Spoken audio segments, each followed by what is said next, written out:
제1부 10 술집에서 나와 1, 2정점 걷는 동안 우리 사이에는 줄곧 침묵이 이어졌다. 그러다가 선생님이 불쑥 말을 꺼냈다. 내가 나빴어. 화내고 나왔으니 아내가 많이 걱정할 거야. 생각해보면 여자들은 참 가엾은 존재야. 내 아내만 해도 나 외에는 달리 의지할 데가 없으니까 말이야. 선생님은 여기서 잠시 말을 끊었다. 하지만 특별히 내 대꾸를 기대하지는 않은 듯 곧바로 말을 이었다. 그러고 보니 내가 꽤 든든한 남편이라도 되는 것처럼 말했군. 자네 눈에는 내가 어떻게 보이나? 강한 사람으로 보이나 약한 사람으로 보이나? 나는 중간 정도로 보여요 하고 대답했다. 선생님에게는 내 대답이 약간 의외였던 것 같다. 선생님은 다시 입을 다물고 말없이 걷기 시작했다. 선생님 댁으로 가려면 내가 묵고 있는 하숙집을 지나가야 했다. 나는 하숙집 근처의 모퉁이에 다다르자 왠지 선생님만 혼자 보내기가 죄송스러웠다. 걷는 김에 선생님 집 앞까지 함께 가죠. 그러자 선생님은 황급히 손으로 나를 가로막았다. 그만 늦었으니 얼른 들어가게.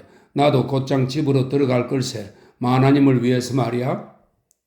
선생님이 마지막에 덧붙인 만하님을 위해서라는 말이 왠지 가슴에 따뜻하게 와닿았다.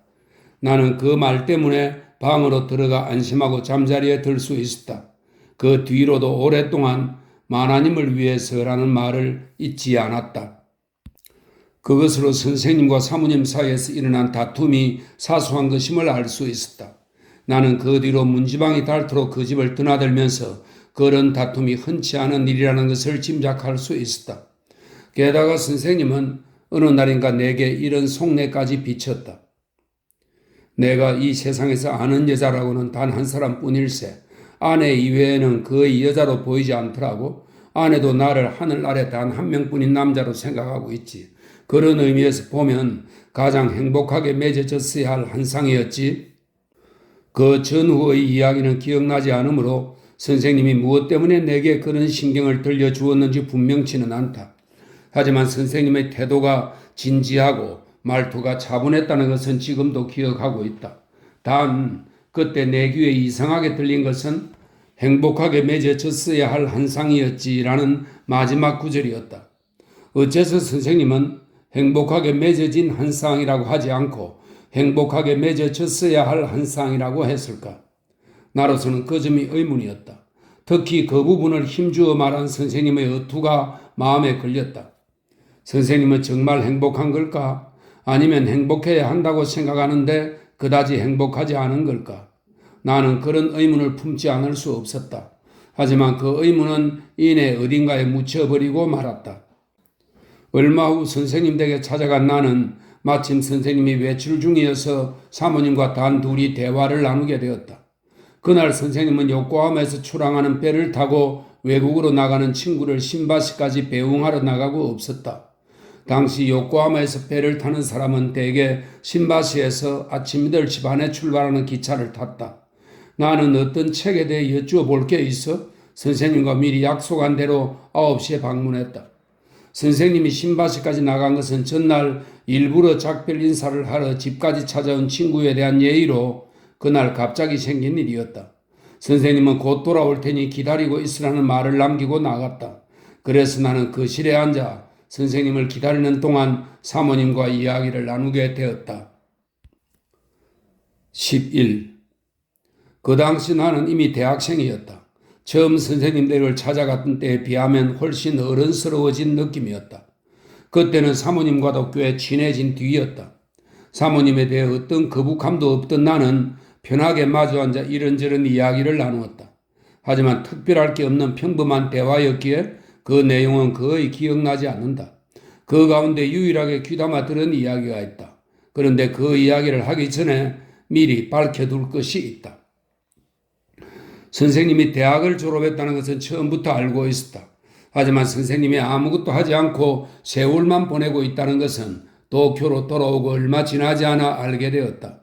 나는 그때 선생님이 어째서 놀고 계시는지 의아하게 생각했다.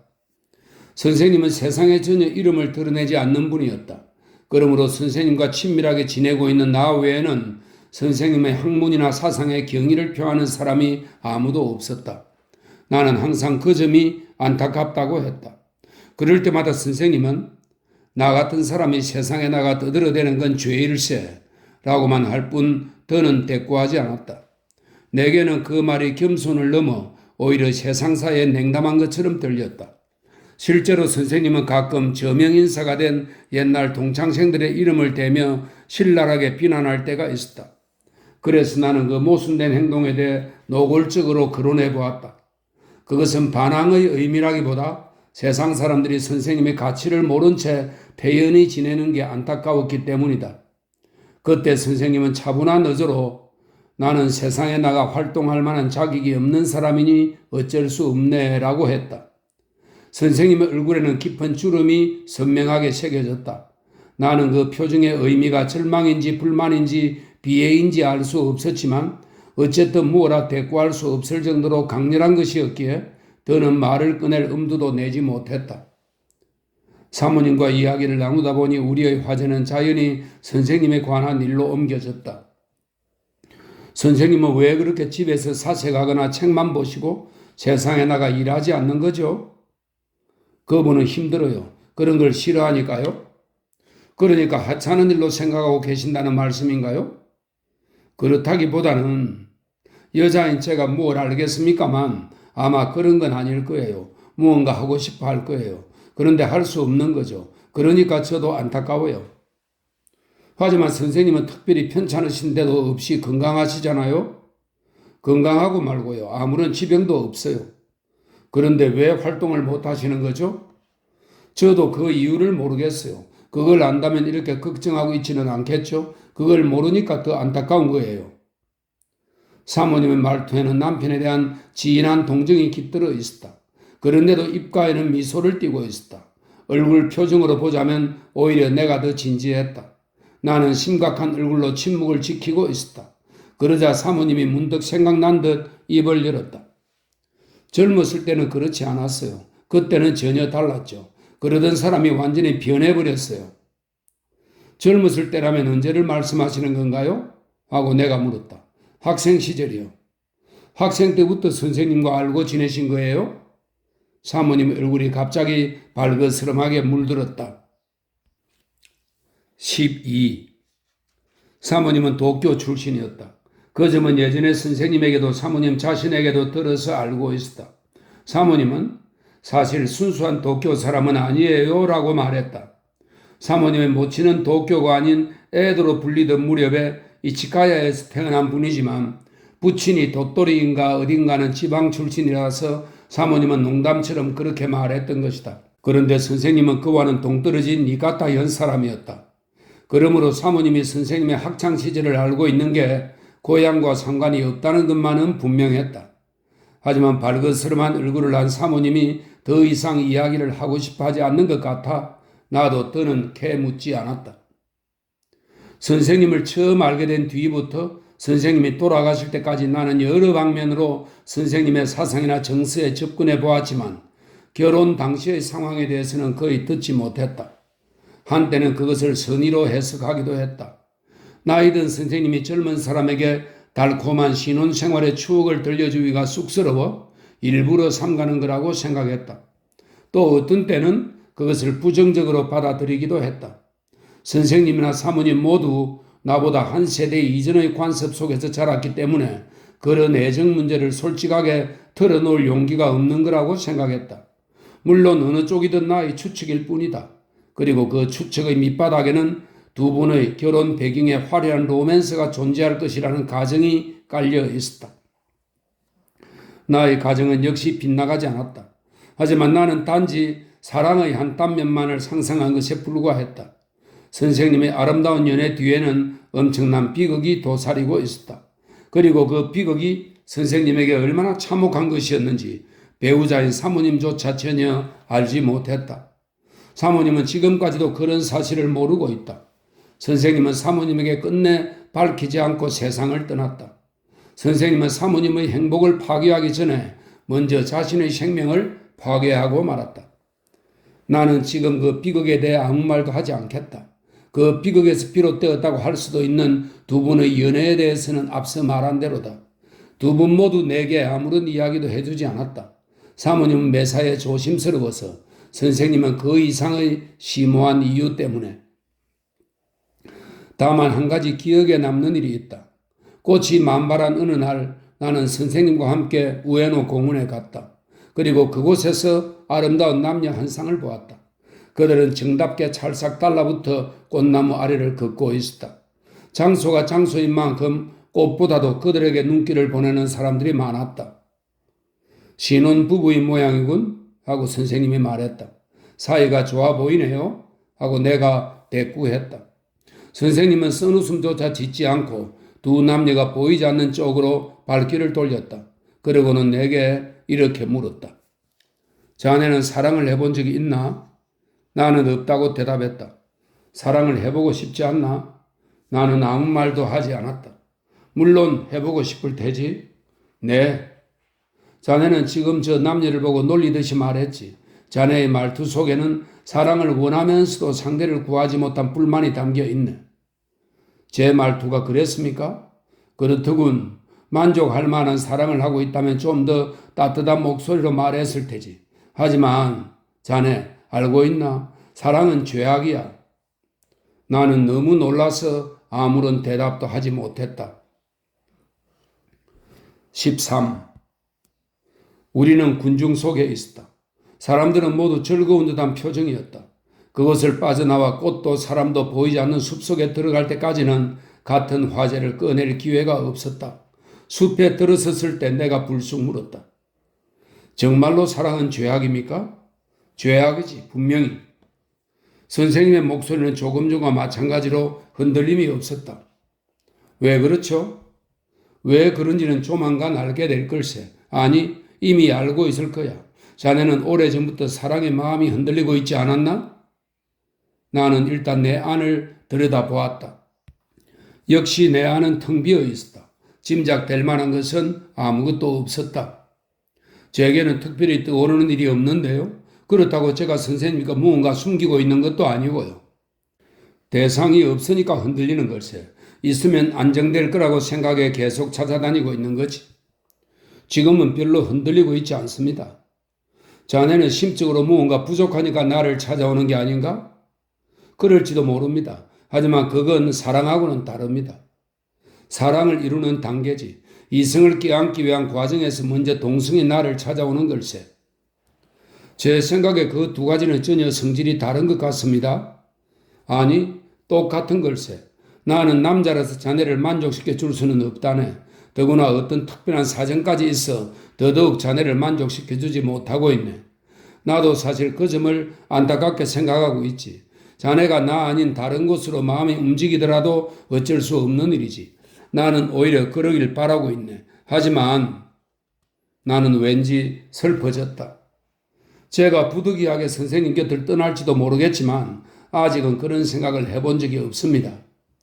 선생님은 내 말에 귀를 기울이지 않았다. 하지만 조심해야 하네. 사랑은 죄악이니까. 내 곁에 있으면 만족할 수는 없지만 위험하지는 않지. 자네 검고 긴 머리카락에 휘감겼을 때 기분이 어떤지 아나? 나는 머릿속으로는 상상할 수 있었지만 실제로 어떤 기분인지는 알 수 없었다. 어쨌든 나는 선생님이 말하는 죄악이 무엇을 뜻하는지 제대로 이해할 수 없었다. 게다가 기분도 약간 상했다. 선생님, 죄악이라는 게 뭘 의미하는지 좀 더 확실히 말씀해 주세요. 그러지 않으실 거면 당분간 그 얘기는 거론하지 말아주세요. 제가 스스로 그 의미를 깨달을 때까지요. 미안하네. 나는 자네에게 진실을 말해주고 싶었던 건데 자네를 애태운 꼴이 됐군. 내 잘못이야.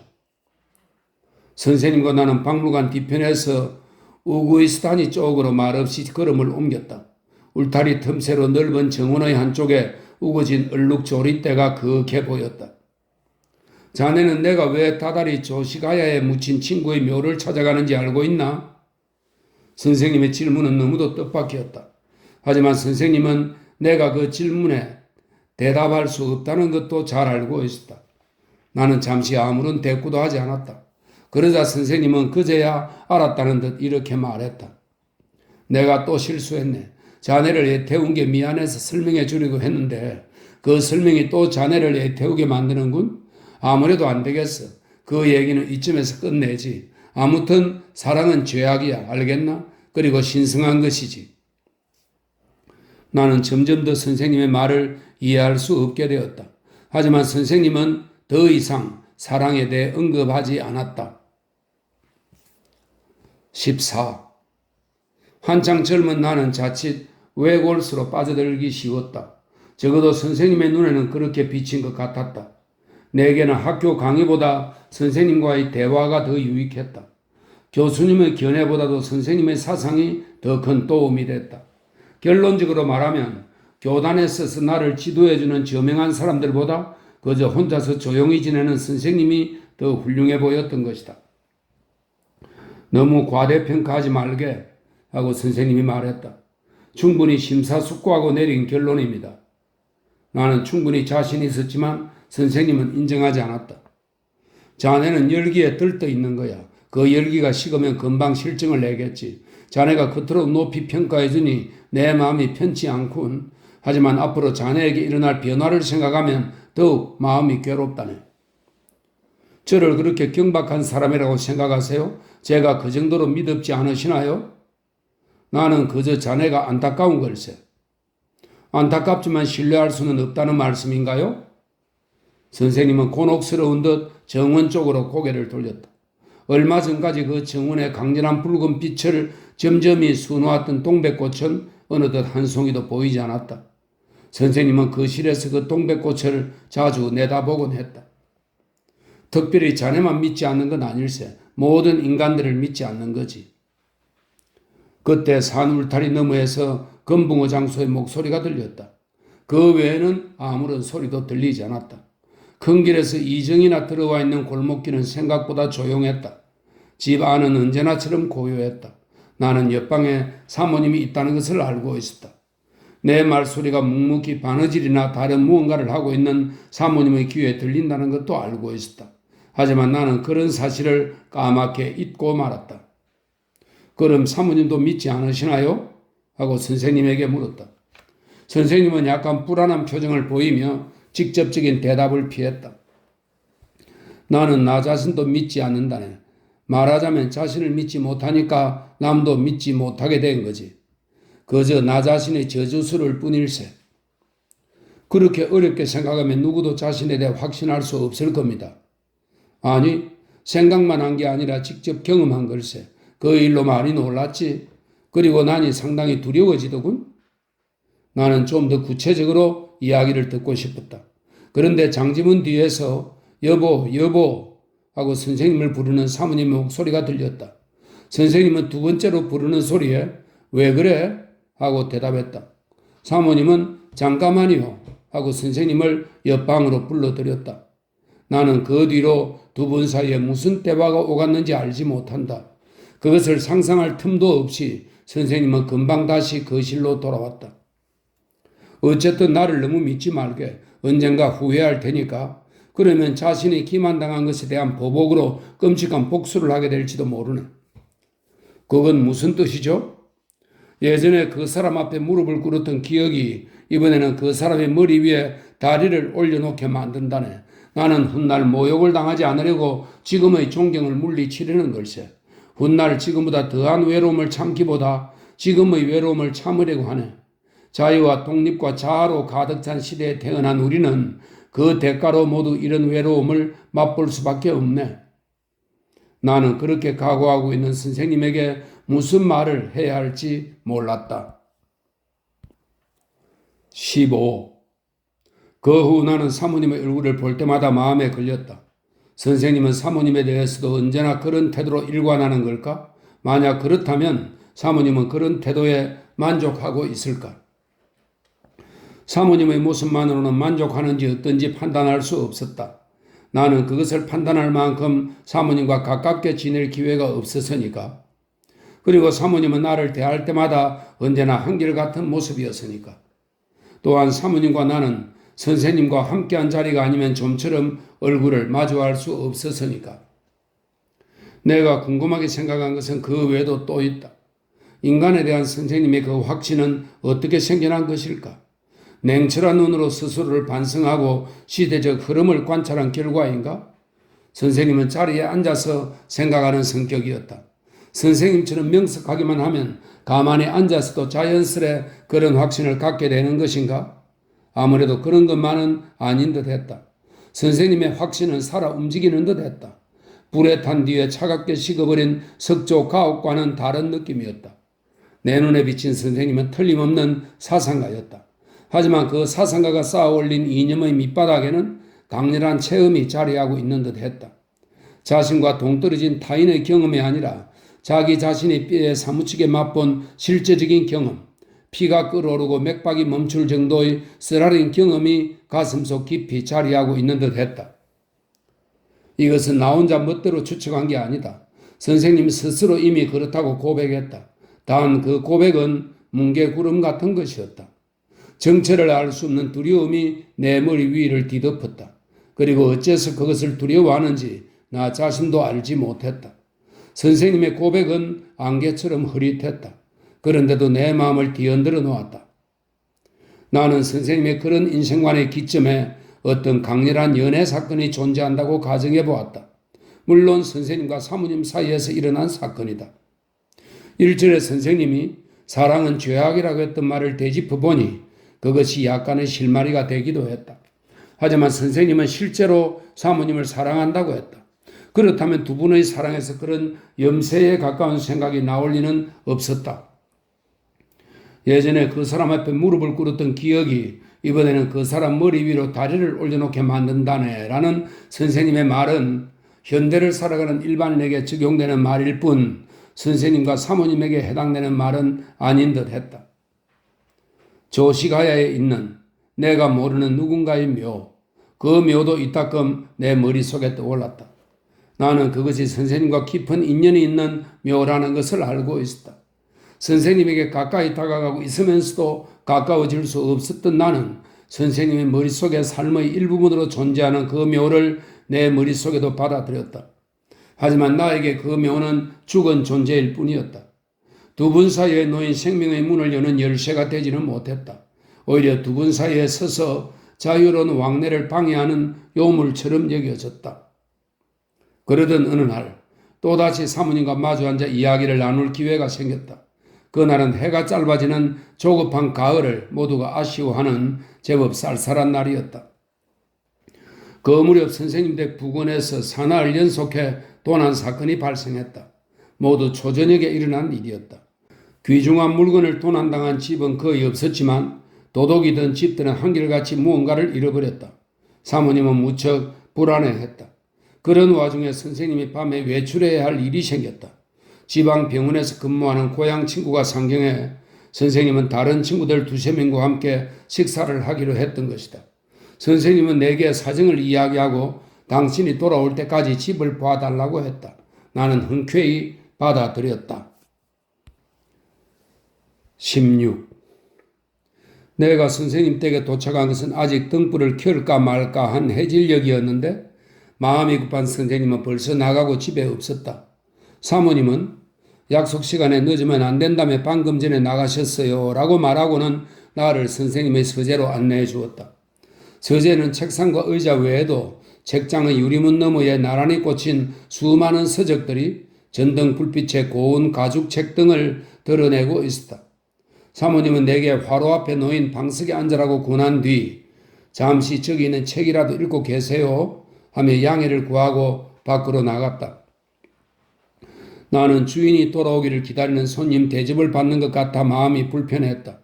나는 정좌로 앉아 담배를 피워 물었다. 다실에서 사모님이 한이에게 뭔가 이야기하는 소리가 들렸다. 서재는 다실의 툇마루 끄트머리의 모퉁이에 있어 집 구조로 보면 오히려 거실보다 더 조용한 곳에 자리하고 있었다. 잠시 후 사모님의 말소리가 끊기자 다시 고요한 정적이 흘렀다.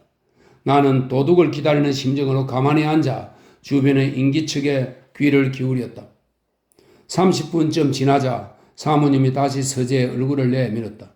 그리고는 어머나 하며 약간 놀란 표정을 짓더니 손님으로 찾아온 사람처럼 짐짓 점잔을 빼며 앉아있는 나를 의아한 듯이 쳐다보았다. 그렇게 앉아있으면 불편하실 텐데요? 아니요, 불편하지 않습니다. 그래도 지루하잖아요. 아닙니다. 도둑이 들어올지도 모른다는 생각에 긴장이 되어서 지루한 줄도 모르겠습니다. 사모님은 홍차 찻잔을 손에 든 채 웃으면서 방문 앞에 서 있었다. 여기는 구석진 방이라서 보초를 서기에는 좋지 않네요? 하고 내가 말했다. 그럼 번거롭겠지만 저 가운데로 나오시겠어요? 지루하실 것 같아서 차를 내왔는데 괜찮으시다면 다실로 가져갈게요. 나는 사모님 뒤를 따라 서재를 나갔다. 다실에 놓인 깔끔한 직사각형의 목재 화로에서 쇠 주전자가 울음소리를 내고 있었다. 나는 거기에서 차와 과자를 대접받았다. 사모님은 잠을 못 자면 안 된다며 차를 마시지 않았다. 선생님은 그런 모임에 자주 나가세요? 아니요, 거의 안 나가세요. 요즘에는 점점 더 사람 만나는 걸 싫어하시는 것 같아요. 이렇게 말하는 사모님의 표정에 특별히 걱정하는 기색은 보이지 않아 내심 마음이 놓였다. 그럼 사모님만 예외인가요? 아니요, 나 역시 남편이 싫어하는 사람 중 한 명이에요. 그렇지 않아요? 하고 내가 말했다.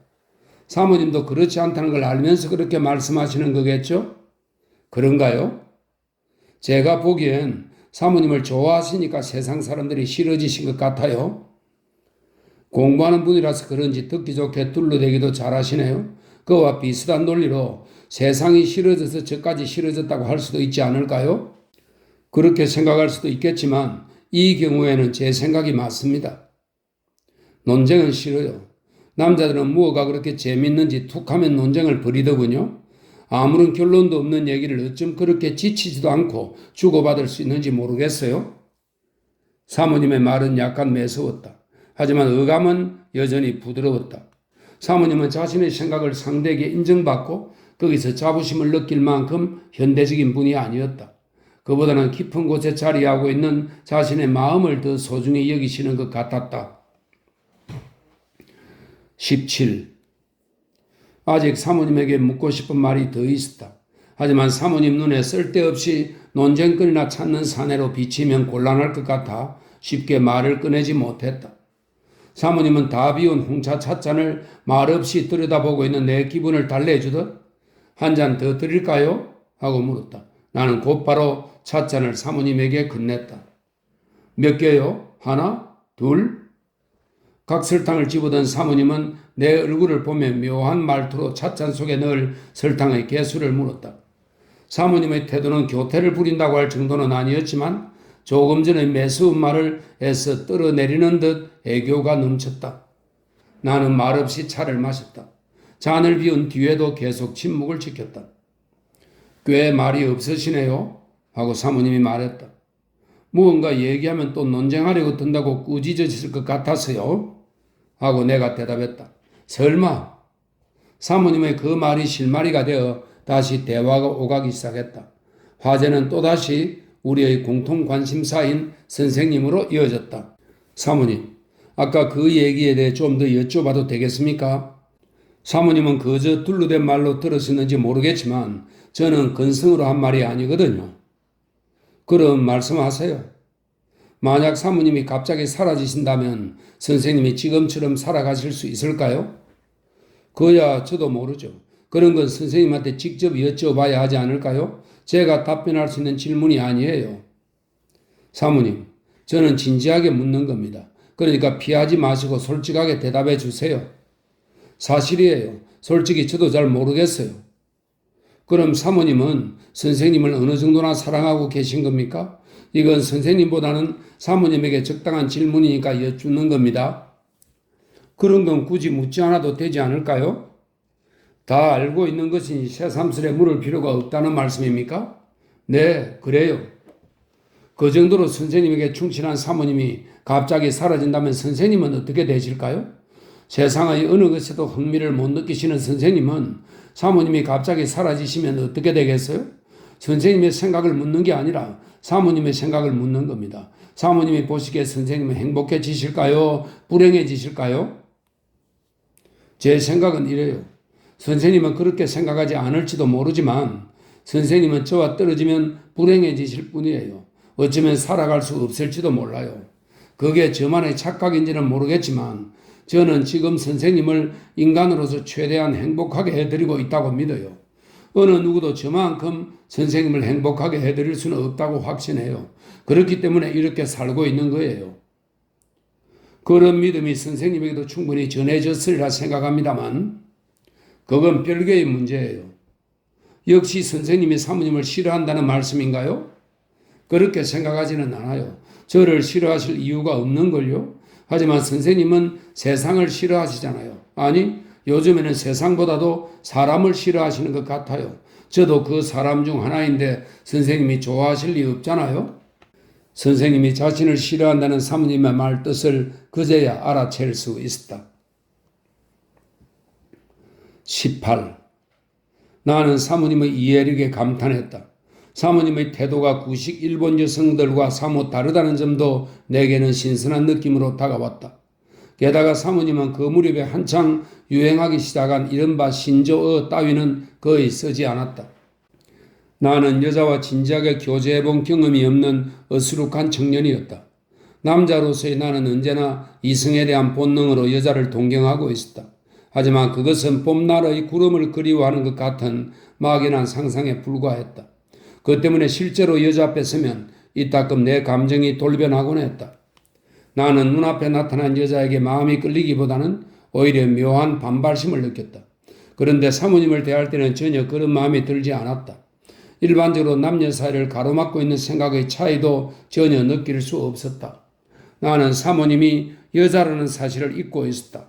그저 선생님의 성실한 비평가이자 동조자로 사모님을 바라보았다. 사모님, 제가 일전에 선생님은 왜 세상에 나가서 활동하지 않느냐고 물었을 때 선생님은 이렇게 말씀하셨죠. 원래는 그런 분이 아니었다고요. 네, 그랬죠. 정말 그런 분이 아니었거든요. 전에는 어떠셨어요? 지금 학생이 바라는 또 제가 바라는 그런 믿음직한 분이셨어요. 그런데 어째서 갑자기 변하신 겁니까? 갑자기 변한 건 아니고 조금씩 저렇게 되신 거예요. 사모님은 그동안 늘 선생님과 함께 계셨죠? 물론이죠. 부부인걸요. 그럼 선생님이 그렇게 변하신 원인도 잘 알고 계실 텐데요. 그래서 저도 답답해요. 학생에게 그런 말을 들으니 더 가슴이 답답해지네요. 하지만 저도 도무지 이유를 모르겠어요. 지금까지 그 애한테 제발 말씀 좀 해달라고 몇 번이나 부탁했는지 몰라요. 선생님은 뭐라고 하시던가요? 아무런 할 말이 없다. 아무도 걱정할 거 없다. 내 성격이 변한 것뿐이다. 그렇게만 말씀하시고 더는 상대해주지 않으세요. 나는 잠자코 있었다. 사모님도 잠시 말을 멈추었다. 하녀가 있는 방에서는 부스럭거리는 소리조차 들리지 않았다. 이제 도덕 따위는 전혀 안중에 없었다. 대건 그 책임이 저한테 있다고 생각하시나요? 하고 사모님이 불쑥 내게 물었다. 아닙니다. 하고 내가 대답했다. 제발 숨김없이 말씀해 주세요. 제가 그렇게 비치는 건 정말 괴로운 일이니까요. 그러고는 사모님이 다시 말을 이었다. 그래도 저는 선생님을 위해 나름대로 최선을 다하고 있어요.